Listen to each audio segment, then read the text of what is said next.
স্বাগত জানাই নাগরিক ভাবনায়। দর্শক আসসালামু আলাইকুম। দর্শকদের জানাতে দৈনিক নাগরিক ভাবনা আপনাদের পাশে রয়েছে। দর্শক আপনারা জানেন যে পুরো বাংলাদেশ ব্যাপী কিন্তু ব্যাংক রয়েছে ইসলামী ব্যাংক। এই ব্যাংকের যে নতুন চেয়ারম্যান রয়েছে খুরশেদ আলম, ওনার অপসারণের দাবিতে কিন্তু আমরা কিছুদিন আগেও দেখেছি মতিঝিলে পুলিশ এবং যারা গ্রাহক রয়েছে তাদের মধ্যে কিন্তু ব্যাপক সংঘর্ষ হয়েছিল। তো এর ধারাবাহিকভাবে পুরো বাংলাদেশ ব্যাপী যারা গ্রাহক রয়েছে ইসলামী ব্যাংকের, আপনারা জানেন যে বাংলাদেশের সবচেয়ে বড় ব্যাংক এবং এটি আন্তর্জাতিক পর্যায়ে একটি ব্যাংক রয়েছে ইসলামী ব্যাংক বাংলাদেশ পিএলসি।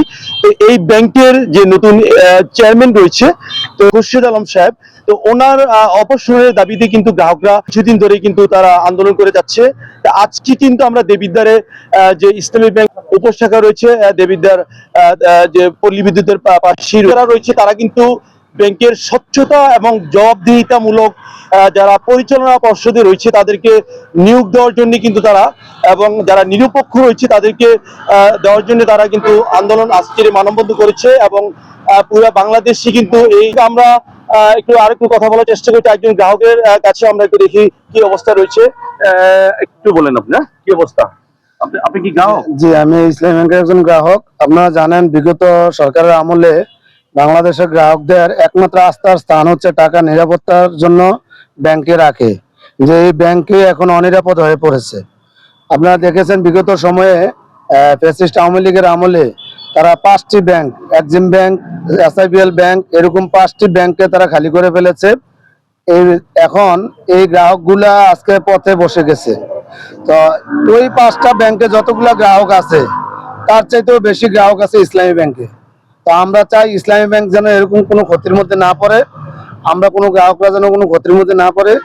আমরা চাই বাংলাদেশ ব্যাংক এখানে এমন একজন চেয়ারম্যান হোক যার মাধ্যমে ব্যাংকের আমানত রক্ষা হবে। ধন্যবাদ। এখানে একজন আমরা আসলে গ্রাহকের সাথে কথা বললাম, তো উনি কিন্তু আমাদেরকে সুন্দর কথা বলেছি যে এমন একজন দায়িত্বশীল একজন চেয়ারম্যান চায় তারা, যে চেয়ারম্যানের দ্বারা স্বচ্ছতা থাকবে এবং আমানত রক্ষা হবে, এমন চেয়ারম্যানের প্রত্যাশা কিন্তু যারা গ্রাহক রয়েছে তারা কিন্তু এই কথা আমাদেরকে বলেছে। এবং আমরা কিন্তু এখানে যে ইসলামী ব্যাংক শেখ মঞ্জিলে রয়েছে, আপনারা জানেন যে দেবিদ্বারের একটি মাত্র ইসলামী ব্যাংক রয়েছে। তো এই ইসলামী ব্যাংকের সামনে আজকে গ্রাহক যারা রয়েছে তারা কিন্তু বিভিন্ন ব্যানার ফেস্টিভ্যাল নিয়ে কিন্তু তারা মানববন্ধন করেছে। তো এখানে অসংখ্য গ্রাহক রয়েছে, তাদের কর্মসূচি মাধ্যমে আজকে তারা শুরু করবে এখান থেকেই। চেয়ারম্যান রয়েছে খুরশেদ আলম, ওনার অপসারণের দাবিতে কিন্তু তারা মানববন্ধন করেছে। দেবিদ্বারের যারা গ্রাহক রয়েছে অসংখ্য গ্রাহক কিন্তু তারা তাকে অপসারণের দাবি জানিয়েছে এবং পূর্বে যে সাবেক যে এমডি ছিল ওমর ফারুক, ওনাকে শপথে বহাল রাখার জন্য কিন্তু তারা আকুল আবেদন জানিয়েছেন এবং প্রাণের ব্যাংক বাংলাদেশের স্পন্দন, বাংলাদেশের সবচেয়ে বৃহত্তর ব্যাংক ইসলামী ব্যাংককে রক্ষা করার জন্য সবাই যেন এগিয়ে আসে এই প্রত্যাশা কিন্তু গ্রাহকরা করেছে এবং তারা জোর আবেদন জানিয়েছে।